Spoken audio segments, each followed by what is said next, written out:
Welcome to NCERT zone. इस video में हम बात करेंगे क्लास 6th सिविक्स के सेकेंड चैप्टर की, जो कि है डाइवर्सिटी एंड डिस्क्रिमिनेशन। इस चैप्टर में जितने भी क्वेश्चन हैं हम उसके आंसर्स को डिस्कस करेंगे। तो चलिए शुरू करते हैं। पहला क्वेश्चन है, match the following statements in a way that challenges stereotypes. दो कॉलम्स हैं, left hand side and right hand side, दोनों में चार चार स्टेटमेंट्स हैं। आपको मैच कराना है जो कि समाज में जो स्टीरियोटाइप्स बना हुआ है अलग अलग चीज़ों को लेकर के, उनको ये स्टेटमेंट्स चैलेंज करता है। अच्छा, स्टीरियोटाइप्स होता क्या है? तो स्टीरियोटाइप्स क्या होता है? बहुत ही पॉपुलर एग्जांपल मैं आपको देता हूँ स्टीरियोटाइप्स का। जैसे लड़कियाँ बाइक ड्राइव नहीं कर सकती, आजकल तो करने लग गई हैं, लेकिन आज से कुछ ही साल पीछे आप जाओ तो आपको ये सुनने को मिलता है लड़कियां बाइक ड्राइव नहीं कर सकती। एक और स्टीरियोटाइप का एग्जांपल ले लीजिए, स्कूटी तो लड़कियों के लिए बना है। एक और स्टीरियोटाइप का एग्जांपल ले लीजिए कि बिहारी इंग्लिश नहीं बोल सकते। ठीक है, तो बहुत सारे स्टीरियोटाइप्स बने हुए हैं। स्टीरियोटाइप्स होता क्या है? जब हम किसी चीज़ को, चाहे वो पर्सन हो सकता है कोई, या फिर वो कोई स्टेट हो सकता है, या फिर वो कोई कंट्री हो सकती है, या फिर वो कोई प्लेस हो सकता है, जब हम ऐसी चीज़ों को एक प्री डिफाइंड मैनर में, एक प्री डिफाइंड इमेज के बेसिस पे जज करने लग जाते हैं, तो इसे हम कहते हैं स्टीरियोटाइप्स। बिना कुछ उसके बारे में रिसर्च किए हुए, बिना कुछ पढ़े हुए, बिना वहाँ पे गए हुए, बिना उस चीज़ का एक्सपीरियंस किए हुए, जब हम कहीं सुनाई बातों पे जज करने लग जाते हैं किसी भी इंसान को, किसी भी प्लेस को, किसी भी चीज़ को, तो ये कहलाता है स्टीरियोटाइप्स। जैसे मैंने आपको एग्जांपल दिया, ठीक है, स्टीरियोटाइप्स का। ओके, तो यहाँ पे जो स्टेटमेंट्स है वो स्टीरियोटाइप्स को चैलेंज करते हैं, और कैसे करते हैं वो भी हम देखेंगे। तो चलिए बात करते हैं। पहला ए स्टेटमेंट देखिए, पढ़िए क्या है। Two surgeons were sitting down to lunch when one of them made a call on the mobile phone. क्या स्टेटमेंट? दो सर्जन बैठे हुए थे लंच करने के लिए, मतलब लंच टाइम था उन सर्जन्स का, उन डॉक्टर्स का, और वो बैठे हुए थे। तो उनमें से एक ने फ़ोन निकाला और उन्होंने फ़ोन किया, मोबाइल फ़ोन से कॉल किया। अब किसको किया वो देखते हैं। तो चलिए मैच कराते हैं। Two surgeons were sitting down to lunch when one of them made a call on the mobile phone to speak with a daughter who had just returned from school. ठीक है, देखिए, दो सर्जन बैठे हुए थे lunch करने के लिए, उनमें से एक ने फ़ोन निकाला और उसने अपने बेटी को कॉल किया जो कि अभी अभी स्कूल से लौटी है। तो ये स्टेटमेंट किस तरीके से स्टीरियोटाइप को चैलेंज कर रहा है? अब किस तरीके से कर रहा है इसको हम डिस्कस करते हैं। देखिए, एक्सप्लेनेशन है, the surgeon is a female and her daughter is going to school. Surgeon कौन है? वो फीमेल सर्जन है और उसकी बेटी स्कूल गई हुई है। These fact challenges gender based stereotype. तो ये स्टीरियोटाइप को कैसे चैलेंज करता है? तो देखिए, इस तरीके से चैलेंज करते हैं, ये जेंडर बेस्ड स्टीरियोटाइप्स को चैलेंज करता है। बहुत लोगों के मन में ये चल रहा होता है जनरली कि सर्जन है वो कोई मेल होगा, ठीक है, डॉक्टर है वो कोई मेल होगा।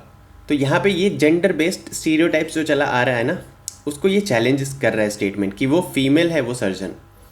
ठीक है, तो ये जेंडर बेस्ड स्टीरियोटाइप को चैलेंज कर गया। दूसरा स्टेटमेंट पढ़ते हैं।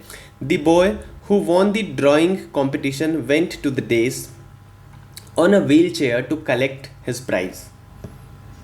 The boy who won the drawing competition went to the days on a wheelchair to collect his prize. एक लड़का जो कि ड्राइंग कंपटीशन उसने जीता है और वो पुरस्कार लेने के लिए मंच पे जो जाता है, अपना अवार्ड लेने के लिए मंच पे जो जाता है, वो व्हील चेयर पे जाता है अपना प्राइज़ कलेक्ट करने के लिए। तो ये किस तरीके से स्टीरियोटाइप को चैलेंज कर रहा है? तो इस तरीके से कर रहा है, a physically handicapped person is suppose to be a person without any talent. जब हम किसी हैंडीकैप्ड पर्सन को देखते हैं तो बहुत सारे लोगों के मन में ये थोड़ी मर्सी वाली भावना आ जाती है, आहा बेचारे को दिक्कत हो गई है ना। तो वो बेचारे के नज़रों से देखने लगते हैं उसको कि ये बंदा तो मर्सी के काबिल है, इसे तो बस कंसोल करो, इसे सहानुभूति दो। तो कभी भी एक बात याद रखिए, कभी भी आप किसी डिसेबल्ड पर्सन को देखते हैं, किसी भी हैंडीकैप्ड पर्सन को देखते हैं, तो उसे देख करके उसे ऐसा बिल्कुल फील नहीं होने दीजिएगा कि वो अलग है। वो बिल्कुल अलग नहीं है, उसे नेचर ने वैसा बनाया है। अगर वो डिसेबल है, अगर वो हैंडीकैप्ड है, तो उसमें कुछ ना कुछ ऐसी खासियत ज़रूर होगी जो कि एक जो सो कॉल्ड नॉर्मल इंसान होते हैं उनमें नहीं होगी। ठीक है, तो ये एक स्टीरियोटाइप बना के रखा है लोगों ने कि जो हैंडीकैप्ड लोग हैं वो किसी काबिल नहीं हो सकते। तो वो बंदा जो कि व्हील चेयर पर अपना प्राइस कलेक्ट करने गया है, so a wheelchair bound person winning a painting competition is breaking the stereotype. तो वो डिसेबल्ड होने के बावजूद भी उसमें कला है, उसमें आर्ट है और उसने कंपटीशन जीता है और वो व्हील चेयर पे प्राइज़ लाने गया है। तो ये स्टीरियोटाइप को ब्रेक कर रहा है। ठीक है, कि एक हैंडीकैप्ड पर्सन हो सकता है, भले ही वो हैंडीकैप्ड हो सकता है, लेकिन उसमें भी आर्ट हो सकता है, उसमें भी क्रिएटिविटी हो सकती है। बात करते हैं सी स्टेटमेंट की। One of the fastest athlete in the world suffers from chronic asthma. One of the fastest athlete, जो वर्ल्ड में के सबसे तेज़ एथलीट्स में से एक है, वो सफ़र कर रहे हैं क्रॉनिक अस्थमा से, दमा से। अस्थमा एक ऐसी बीमारी होती है जिसमें सांस फूलने लग जाता है। अस्थमा की बीमारी जो होती है उसमें लोग कहते हैं कि अस्थमा जिसको है उसको ज़्यादा भाग दौड़ का काम नहीं करना चाहिए, लेकिन यहाँ पे ये किस तरीके से स्टीरियोटाइप को ब्रेक कर रहे हैं कि उस पर्सन को अस्थमा है लेकिन फिर भी वो one of the fastest athlete है वर्ल्ड में। तो ये स्टीरियोटाइप को ब्रेक कर रहा है कि अस्थमा हुआ तो क्या हो गया, मैं स्टीरियोटाइप को ब्रेक करूंगा। भले ही अस्थमा वाले लोग घर में बैठ के आराम करते हो, लेकिन मैं ऐसा बिल्कुल नहीं करूंगा। तो यहाँ पे भी स्टीरियोटाइप ब्रेक हो रहा है। देखिए, a person who suffers from asthma can not do vigorous physical activities. ऐसा लोग कहते हैं कि जिसको अस्थमा है वो बहुत सारे फिजिकल एक्टिविटीज़ नहीं कर सकता है। But many sports person have proven this wrong by winning competitions against the best. लेकिन बहुत सारे ऐसे स्पोर्ट्स पर्सनस हैं जिनको अस्थमा है, लेकिन उसके बावजूद भी उन्होंने बेस्ट पर्सन को हराया है, मात दी है। ठीक है, बात करते हैं लास्ट स्टेटमेंट की। ये है, she was not that well off but had a dream to become an astronaut which she did. वो बहुत ज़्यादा समृद्ध नहीं थी, वो बहुत ज़्यादा रिच नहीं थी, इसके बावजूद भी उसने सपना देखा एस्ट्रोनॉट बनने का और वो एस्ट्रोनॉट बन के उसने दिखाया। ठीक है, she was not that well off but had a dream to become an astronaut which she did. तो इसको एक्सप्लेन करते हैं यहाँ पे स्टीरियोटाइप कैसा ब्रेक हो रहा है। तो एस्ट्रोनॉट जो होता है ना, ये जो प्रोफेशन होता है ये काफ़ी महंगा होता है, काफ़ी पढ़ाई लिखाई की ज़रूरत पड़ती है और काफ़ी पैसे लगते हैं। देखिए, pursuing the dream of becoming an astronaut involves lot of expenses in higher education and in going abroad. एक तो हायर एजुकेशन में बहुत पैसा लगता है अगर आप एस्ट्रोनॉट बनना चाहते हैं, देन आपको अब्रॉड जाना पड़ेगा। Very few from middle class और lower class families would even dare to dream to become an astronaut. तो जो मिडिल क्लास से लोग बिलोंग करते हैं या उससे भी नीचे लोअर क्लास के लोग जो हैं, वो ऐसा सपना भी नहीं देखते। उनमें हिम्मत होनी चाहिए ऐसा सपना, ऐसा सोचने के लिए भी कि मैं एस्ट्रोनॉट बनूंगा या बनूंगी। तो यहाँ पे वो जो है जिसकी बात हो रही है, she was not that well of, वो भी इतनी ज़्यादा रिच नहीं थी, लेकिन उसने सपना देखा और उसने उस सपने को पूरा किया। तो यहाँ पे स्टीरियोटाइप क्या ब्रेक हो रहा है कि हर चीज़ को करने के लिए पैसे की ही ज़रूरत नहीं है। चलो मान लिया पैसे की ज़रूरत है, लेकिन वो कहीं ना कहीं से हो जाएंगे। आप स्कॉलरशिप ले लोगे, कुछ भी हो सकता है, लेकिन आप में होना क्या चाहिए, एक चीज़ होनी चाहिए, वो होना चाहिए जज्बा। आपके अंदर वो काबिलियत होनी चाहिए और आपके अंदर वो जज्बा होना चाहिए, वो मोटिवेशन होना चाहिए कि आपको ये करना है और आपको करना ही है। चाहे कुछ भी बाधा आ जाए, कुछ भी हर्डल आ जाए, मैं पीछे नहीं हटूंगा या हटूंगी। ओके, चलिए बात करते हैं नेक्स्ट क्वेश्चन की। नेक्स्ट क्वेश्चन है, how can the stereotypes that girl are a burden on their parents affect the life of a daughter. एक स्टीरियोटाइप बना हुआ है कि जो लड़कियां होती है वो अपने पेरेंट्स के ऊपर एक बोझ होती है ना। ऐसा स्टीरियोटाइप आप भी हमेशा अपने लाइफ में सुनते होंगे। आपकी बहनें होंगी या कजिन्स होंगी तो उनके बारे में सुनते होंगे, या आप लड़की है तो आप अपने बारे में सुनती होंगी। ऐसा बोलते हैं जब शादी हो जाती है लड़कियों की, तो बोलते हैं कि चलो भाई गंगा नहा लेते हैं। पेरेंट्स ऐसा बोलते हैं, ऐसा कहते हैं चलो सर हल्का हो गया, बोझ उतर गया। तो ऐसा ट्रीट करते हैं, एज अ बोझ ट्रीट करते हैं कि वो बर्डन है हम पे। ये स्टीरियोटाइप बना के रखा है। लेकिन वो ऐसा नहीं सोचते कि जो काम बेटा उनका नहीं कर सकता वो बेटियां करके दिखा देती हैं। तो ऐसा नहीं सोचना चाहिए, स्टीरियोटाइप्स को ब्रेक करना पड़ेगा। Imagine this situation and list at least 5 different effects that this stereotype can have on the way daughters get treated in the house. तो इस सिचुएशन को इमेजिन करिए कि स्टीरियोटाइप बना हुआ है और ऐसे 5 डिफरेंट इफेक्ट्स लाइए इस स्टीरियोटाइप के जो एक लड़की के ऊपर पड़ता है इस स्टीरियोटाइप से। तो देखिए, this is a belief many parts of India that girls are a burden on their parents. ठीक है, ऐसा बिलीफ है कि जो लड़कियां होती है वो बर्डन होती है पेरेंट्स पे। This can affect the life of a girl in negative ways, और ये एक लड़की की लाइफ को नेगेटिव वे में इफेक्ट करती है, ऐसा सोचना। A girl continuously hears all sorts of comments from her parents and relatives, है ना। वो अपने माँ बाप से, अपने रिलेटिव से ऐसे कमेंट्स सुनते हुए आती है, बचपन से ही सुन रही होती है कि इसकी शादी कर देंगे, गंगा नहा लेंगे, बोझ उतर जाएगा, दिस एंड दैट, बहुत सारी चीज़ें। ठीक है, following are this some effects that this stereotype can have on the way daughters get treated in the house. तो ये जो इफेक्ट्स है स्टीरियोटाइप का वो कुछ इस तरीके से है। पहला है, a girl may not be sent to school और is sent to school only to study up to primary school. तो ये सोच के लोग क्या करते हैं कि या तो लड़कियों को स्कूल भेजते ही नहीं है, या भेजते भी है तो प्राइमरी स्कूल तक भेजते हैं, जो कि 5th तक होता है। The girl may not get enough, मतलब ऐसा हो सकता है, यहाँ पे ये नहीं कह रहे हैं कि सब लोग ऐसा करते हैं, लेकिन बहुत सारे लोग ऐसा करते हैं। ठीक है, the girl may not get enough nutrition because nutritious food shall be kept reserve for the boys. ये भी है कि लड़कों की ताकत की ज़रूरत होती है, ये गलत फहमी है, स्टीरियोटाइप्स बना के रखा हुआ है। ह्यूमन बॉडी दोनों की है, गर्ल्स की भी है, बॉयज़ की भी है, न्यूट्रिशन की ज़रूरत दोनों को है।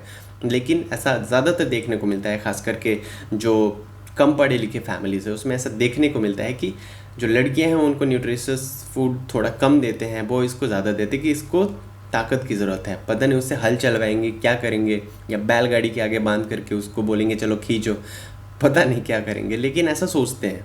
थर्ड है, the girl may be forced into marriage at an early age. उनको जल्दी शादी करने के लिए फोर्स किया जाता है। आजकल तो गांव में, मैं अपने एक्सपीरियंस की बात बताता हूँ, मेरे सामने में जो लड़कियाँ पैदा हुई थी, ऐसा मैं कह सकता हूँ मेरे सामने में, आई मीन कि जब मैं 5-6 साल का था, यानी कि मुझे याद है, तो मैं 7-8 साल का रहा हूँगा, तो उस टाइम पे जो लड़कियाँ पैदा हुई थी उनकी शादी हो चुकी है, उनके बच्चे हो चुके हैं, बस 13-14 साल की उम्र में। तो ये देख के बड़ा दुख होता है कि उनको इतनी जल्दी फोर्स किया जाता है शादी करने के लिए। उसके बाद है, a girl may not be allowed to enjoy her childhood and is force to do household chores.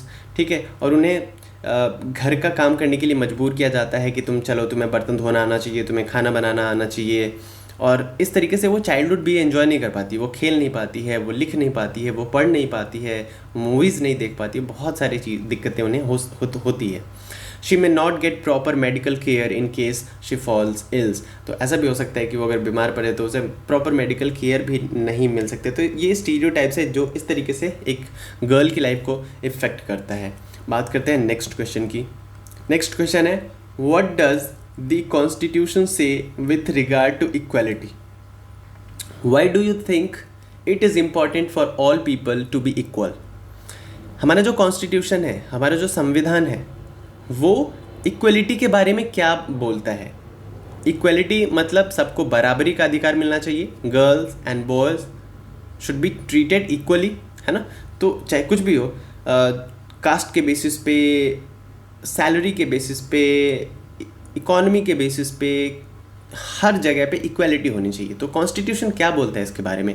And why do you think it is important for all people to be equal? और आप ऐसा क्यों सोचते हैं कि हर इंसान को equal होना चाहिए? तो आंसर है, the framers of the Indian constitution set out a vision in the constitution to ensure that all the people of India are considered equal. जो फ्रेमर्स थे हमारे कॉन्स्टिट्यूशंस के, जिन्होंने कॉन्स्टिट्यूशंस बनाया था, ठीक है, उन्होंने क्या सोच के बनाया था? उनका विज़न क्या था? उनका विज़न ये था कि जो हमारे लोग हैं उन्हें इक्वली ट्रीट किया जाए। तो इस विज़न को माइंड में रख के उन्होंने बनाया था Constitution. This equality of all persons is seen as a key value that unites us all as Indians. और यही इक्वालिटी है जो है हमारे कॉन्स्टिट्यूशन का जो फीचर है, यही एक फीचर है जो कि एक की वैल्यू है और हम सारे इंडियंस को यूनाइट करके रखता है. Everyone has equal rights and opportunities. जितने भी लोग हैं इस कंट्री में सबको इक्वल राइट्स है और सबके पास इक्वल अपॉर्चुनिटीज़ है. Untouchability is seen as a crime and has been legally abolished by law.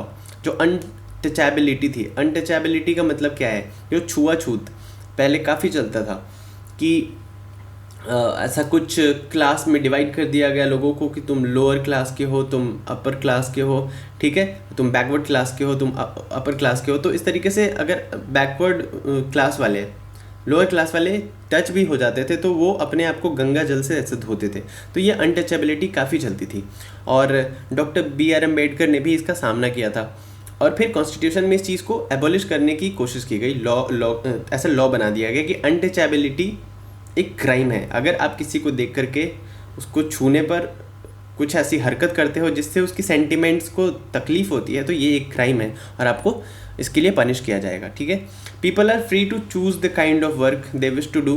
Constitution में ये भी बताया गया है कि जो लोग हैं वो फ्री है अपना खुद का काम करने के लिए, उन्हें जो मर्जी है वो कर सके. लेकिन लेकिन लेकिन वो लॉ के अंदर में होना चाहिए, विद इन लॉ होना चाहिए. ऐसा नहीं कि कानून को तोड़ करके वो कुछ काम कर रहे हैं, कुछ स्मगलिंग कर रहे हैं, कुछ क्राइम करके ऐसा कुछ पैसा कमा रहे हैं, तो ऐसा नहीं होना चाहिए. और with in the framework of law होना चाहिए. ठीक है. तो उसके अलावा क्या है, government jobs are available to all people. Government jobs सबके लिए खुला हुआ है. In addition, the Constitution has also placed responsibility on the government to take specific steps to realize this right to equality for poor and other marginal communities. और इसके अलावा government ने बहुत सारे एक्शंस ऐसे लिए हैं, ऐसे स्टेप्स लिए हैं जिससे ये पता चल सके कि ये जो राइट जो है इक्वलिटी का वो सब तक बराबरी तक पहुंच रहा है या नहीं. ठीक है. तो इससे क्या पता चलता है कि कॉन्स्टिट्यूशन में इक्वलिटी के लिए बहुत सारे काम किए गए हैं और ये बहुत ही इंपॉर्टेंट हो जाता है कि सारे पीपल को इक्वली ट्रीट किया जाए. बात करते हैं नेक्स्ट क्वेश्चन की. अच्छा, इसमें थोड़ा और है. It is important for all people to be equal because the right to equality is a birth right, है ना. जो इक्वालिटी है, right to equality birth right है, जन्म से ही मिल जाता है आपको. All men and women are born free. जितने भी लोग हैं, जितने भी मेन हैं, जितने भी वुमेन हैं, वो बॉर्न फ्री है, वो पैदा ही स्वतंत्र हुए हैं. स्वतंत्र भारत में पैदा हुए हैं तो स्वतंत्र ही पैदा हुए हैं. राइट. बात करते हैं नेक्स्ट क्वेश्चन की. नेक्स्ट क्वेश्चन है, sometimes people make prejudiced comments in our presence. कभी कभी कुछ लोग हमारे प्रेजेंस में प्रेजुडिस्ड कमेंट्स कर देते हैं. अच्छा, प्रेजुडिस्ड का मतलब क्या होता है? प्रेजुडिस्ड का मतलब होता है कि किसी के बारे में बिना जाने हुए नेगेटिव सोचना, नेगेटिव जजमेंट देना, किसी को जज करना इन अ नेगेटिव वे, है ना. जैसे हम इन द सेंस कि बहुत सारे लोग हमारे बीच के ही बहुत सारे लोग जो नॉर्थ ईस्ट के लोग होते हैं, ठीक है, उनको कुछ भी बोल देते हैं, लेकिन उनको चाइनीज़ बोल देते हैं, उनको नेपाली बोल देते हैं, है ना. उनके बारे में बिना कुछ सोचे हुए उनका जो जोग्राफिकल एरिया है उसके बारे में बिना सोचे हुए या फिर उनके जो कल्चर है उसके बारे में बिना जाने हुए कुछ भी नेगेटिव कमेंट्स कर देते हैं.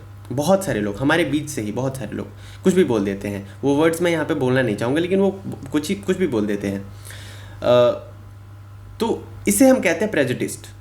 या फिर अगर हम किसी और स्टेट का एग्जाम्पल ले लें तो जैसे हरियाणा ले लीजिए. हरियाणा को देख करके लोग कुछ भी बोलते कि ये तो जाटी होगा और ये पहलवानी ही करता होगा.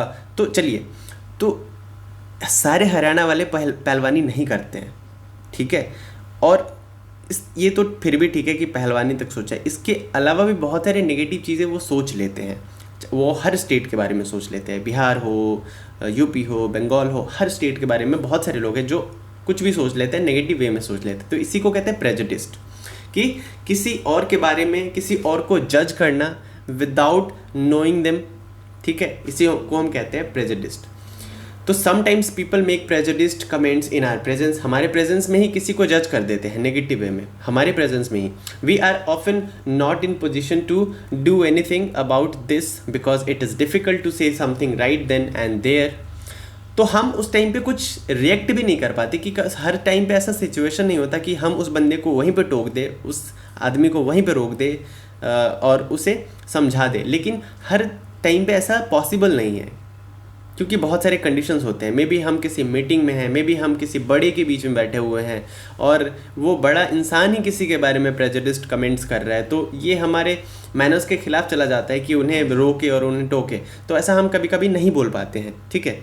Divide the class into groups and each groups discuss what they could do in one of the following situations. आपको बोल रहे हैं कि आप अपनी क्लास को कुछ ग्रुप्स में डिवाइड करिए और डिस्कस करिए कि अगर आपके सामने ये जो फॉलोइंग केसेस हैं, आपके सामने ऐसा सिचुएशन अराइज हो जाए तो आप उस सिचुएशन में क्या करोगे, कैसे हैंडल करोगे उस चीज़ को. तो वही बात करते हैं. ए में स्टेटमेंट की बात करें तो कहता है a friend begins to tease a classmate because he is poor. आप अपनी क्लास में बैठे हुए हैं और आपका कोई दोस्त किसी क्लासमेट को टीज करने लग गया, छेड़ने लग गया, just because he is poor, उसकी गरीबी का मजाक उड़ाने लग गया. तो उसको आप कैसे हैंडल करोगे. तो देखिए, we should try to educate the tormentor against this practice. तो वो जो टॉर्मेंटर है, वो जो परेशान करने वाला लड़का है, हमें उसे समझाना चाहिए कि ये गलत है. किसी को उसके फाइनेंशियल स्टेटस के हिसाब से जज करना बिल्कुल सही बात नहीं है. वो गरीब है, उसमें उसकी कोई गलती नहीं है. मे बी उसके पेरेंट्स को इतनी सही एजुकेशन नहीं मिली है, मे बी वो उनके एंसेस्टर्स इतने रिच नहीं थे, या इतनी सुविधाएं उनके पास नहीं थी जो कि तुम्हारे पास है. तो तुम्हें इस चीज़ का घमंड नहीं करना चाहिए कि this things are temporary.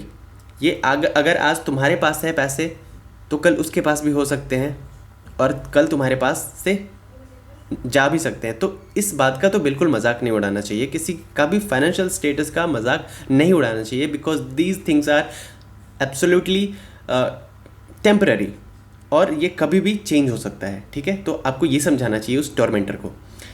If one talk fail then we should take the help of teachers. लेकिन अगर आपके समझाने से वह नहीं मानता है तो आपको टीचर की हेल्प लेनी चाहिए.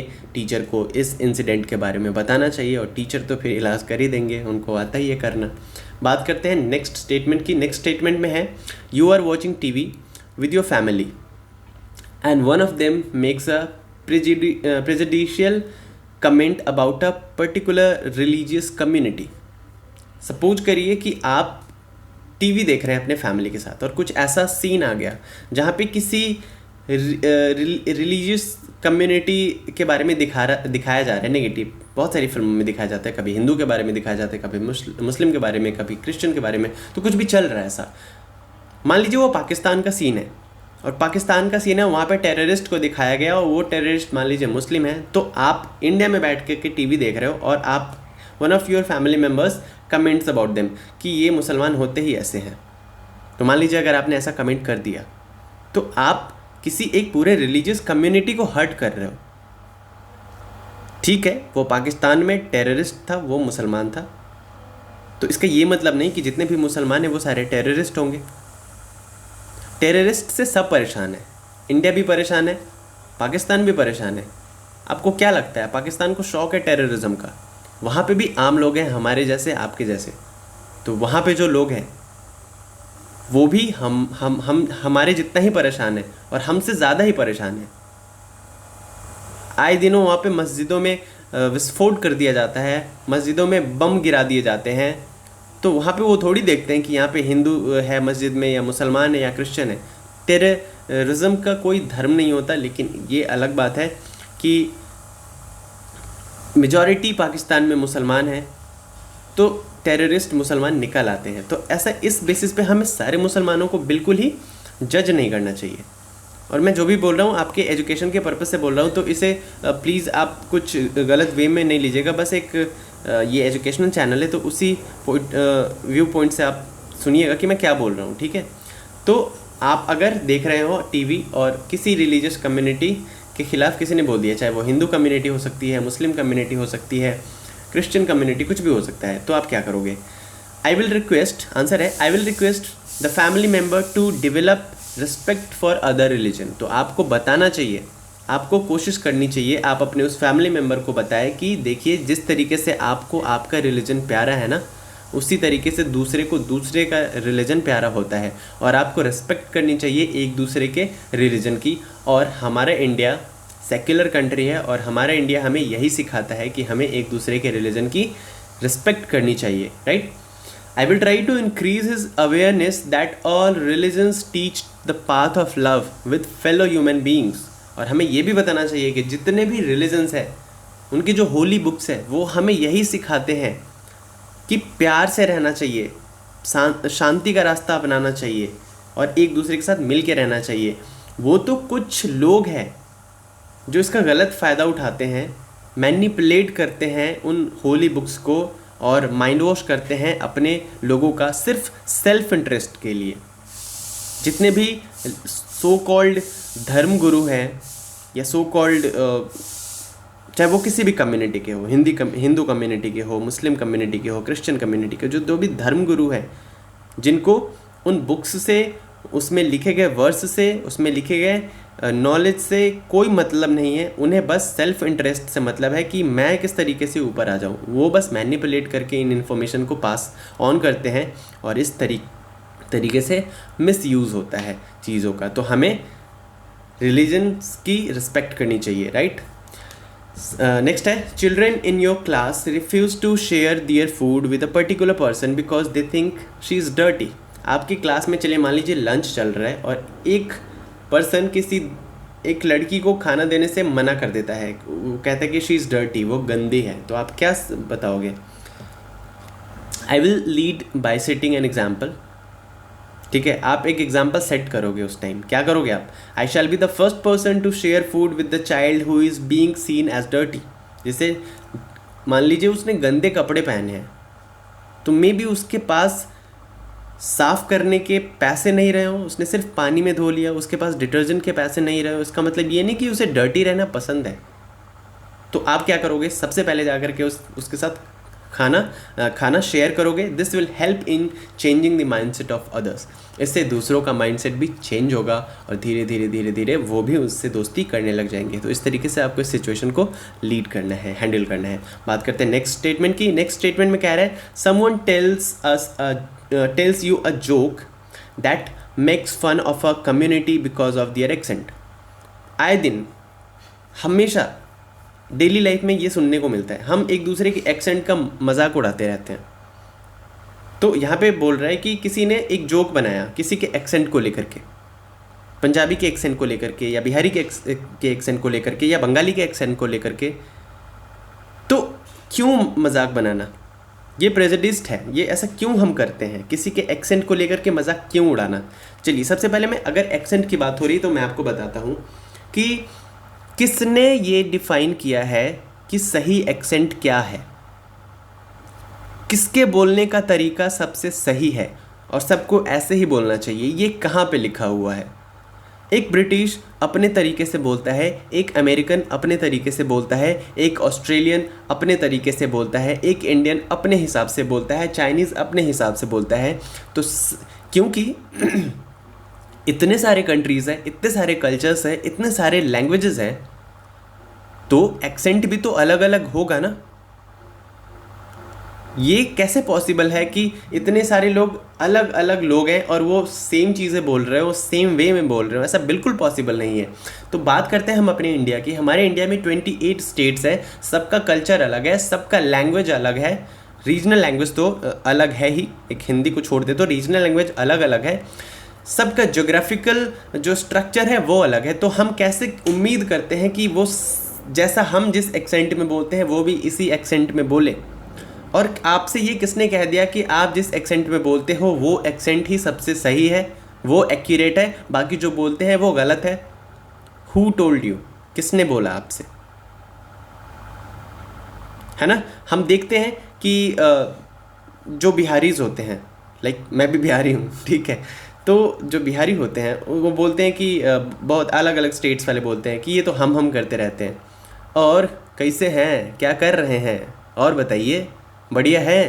तो चलिए, ऐसे बोलते हैं बिहारी। क्यों बोलते हैं? क्योंकि वो शुरू से ऐसे ही बोलते आ रहे हैं और उन्हें लगता है यही सही है। यूपी की बात कर ले, वो हॉस्पिटल को हॉस्पिटल बोलते हैं, कॉलेज को कॉलेज बोलते हैं। तो आपसे किसने बोल दिया कि वो गलत बोलते हैं? वो अपने तरीके से तो सही बोलते हैं। अगर एक राजस्थानी की बात कर ले तो राजस्थान में कॉल को कोल बोलते हैं, और को और बोलते हैं। हरियाणा वाले भी ज़्यादातर ऐसा बोलते हैं। तो ये क्या क्या गलत बोलते हैं? वो अपने तरीके से बिल्कुल सही बोलते हैं। एक दिल्ली वाला अपने हिसाब से बोलता है, मुंबई वाला अपने हिसाब से बोलता है। तो हमें एक दूसरे के एक्सेंट को लेकर के इतना क्यों पड़ी रहती है कि ये कैसे बोल रहा है? आप अपने आप को देखो, हो सकता है कि उसकी नज़र में आप गलत बोल रहे हो। आप जो बोल रहे हो वो सही है, ये आपसे किसने कह दिया? एक्सेंट बिल्कुल अलग हो सकता है, क्योंकि हमारी कंट्री इतनी डाइवर्स है, तो एक्सेंट में भी डाइवर्सिटी देखने को मिलेगी। तो आप इस सिचुएशन को कैसे हैंडल करोगे कि किसी ने किसी के एक्सेंट को लेकर के फ़न बना दिया, ठीक है? तो कैसे हैंडल करोगे? I will educate that person about harms of making jokes at someone's place of origin, है ना? किसी के प्लेस ऑफ ओरिजिन को लेकर के मजाक उड़ाना बिल्कुल सही बात नहीं है। I will try to show him the futility of prejudices and stereotypes. आप उसे बताओगे कि ये प्रेजुडिसेस का और स्टीरियोटाइप्स का बहुत क्या क्या हार्म हो सकता है, आप उसे एजुकेट करोगे, ठीक है? बात करते हैं नेक्स्ट स्टेटमेंट की। नेक्स्ट स्टेटमेंट में कह रहा है, some boys make remarks about girls not being able to play games as well as them. कुछ लड़के लड़कियों का मजाक उड़ाते हैं कि जिस तरीके से हम जितना अच्छा खेल सकते हैं ये नहीं खेल पाते। तो आप इस सिचुएशन को कैसे हैंडल करोगे? I will make a scrap book which would be full of pictures and female sports stars. आप एक स्क्रैप बुक बनाओगे जिसमें सिर्फ और सिर्फ फीमेल स्पोर्ट्स स्टार की पिक लगी रहेगी। I will tell about the glories with Sania Mirza and Saina Nehwal have brought for the country. आप उसे बताओगे कि किस तरीके से सानिया मिर्ज़ा ने कंट्री के लिए जीत हासिल की, किस तरीके से साइना नेहवाल ने की, पीवी संधू ने की, हिमा दास ने की। तो इतने सारे फीमेल स्पोर्ट्स पर्सन्स भरे हुए हैं हमारे स्पोर्ट्स में, चाहे वो क्रिकेट हो, चाहे वो हॉकी हो, चाहे वो टेबल टेनिस हो, चाहे टेनिस हो, चाहे बैडमिंटन हो। हर क्षेत्र में, कबड्डी में, हर जगह, बास्केटबॉल में, हर जगह भरे हुए हैं फीमेल स्टार्स। तो हम ऐसा क्यों कहते हैं, बहुत सारे लड़के ऐसा क्यों कहते हैं कि हमारी जितना अच्छा नहीं खेल पाती? तो ये भी प्रेजुडिसेस है, ऐसा बिल्कुल नहीं करना चाहिए। नेक्स्ट है, कुछ एक्स्ट्रा क्वेश्चन है इस चैप्टर में। इतने ही क्वेश्चन थे, लेकिन कुछ एक्स्ट्रा क्वेश्चन मैंने ऐड किए हैं, तो वो भी आप देख लीजिए। प्रेजुडिस क्या होता है? What is prejudice? When someone judges another person in a negative way, it is called prejudice। ठीक है, जब कोई किसी और पर्सन को नेगेटिव वे में जज करता है बिना उसके बारे में जाने हुए, इसे कहते हैं prejudice. People often have certain prejudices about other people who may appear different। बहुत समय पे लोगों का दूसरे लोगों के बारे में अलग अलग ख्यालात होते हैं क्योंकि वो अलग दिखते हैं। The difference can be in terms of facial features, accent, eating habit and costumes. लोग अलग दिख सकते हैं, लोग अलग खा सकते हैं, उनका एक्सेंट अलग हो सकता है, उनकी हैबिट्स अलग हो सकती है, बिल्कुल हो सकती है। प्रेजुडिस्ड नहीं होना चाहिए ऐसे सिचुएशन में, ठीक है? What is stereotype? स्टीरियोटाइप क्या होता है? When we tend to see some persons into a predefined image, this is called making of stereotypes. जब हम किसी पर्सन को प्री डिफाइंड इमेज में देखते हैं, बस सुने सुनाए बातों पे यकीन करके उसके बारे में जज कर लेते हैं, this is called making of stereotypes. Okay, बात करते हैं what do you understand by discrimination. Discrimination क्या होता है?